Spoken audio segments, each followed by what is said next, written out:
Ganito nga pala yung ginagawa ko, kaya naman early pa lang napakasakit na yung aldos ko, katulad na lang neto.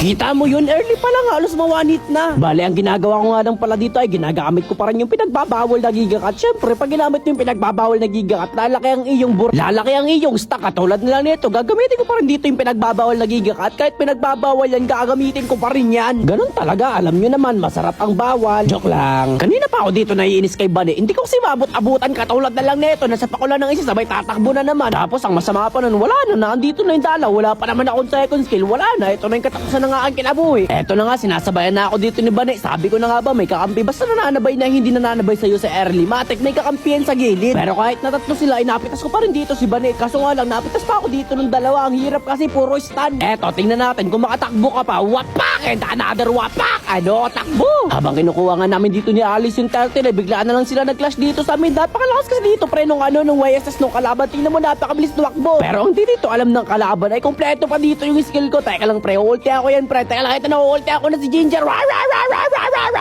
Wapa! Ano? Tagi-isang one hit. Wapa! Watagiga triple kill nga dito by YSS. Tapos ako naman nakadouble kill ako dito. Tapos pabalikin ko dito yung Angela. Sige, takbo.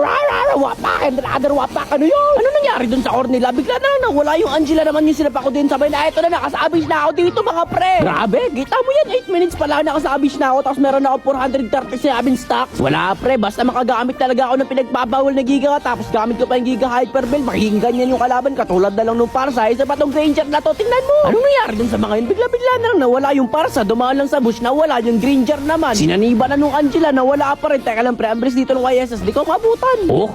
Hi Angelo. Wapa. Grabe. Report Angelo. Cheater. Nawawala. Sobrang tapang dito ng YSS ng kalaban mga pre. Tingnan mo. Pinagpapasok na yung kakampi ko. Kaso nga lang mawawanit ko lang siya dito. Tapos nagtawag pa talaga ng backup dito si Angelo. Di niya alam. Naisa akong halimaw. Ano? Sige. Takbo Angelo. Ikaw na lang natitira. Na triple kill ko na sila. Sige na. Magpamenya ka na sa akin pre. Teka lang pre. Kala hindi ko siya di papasokin. Pero papasokin kita.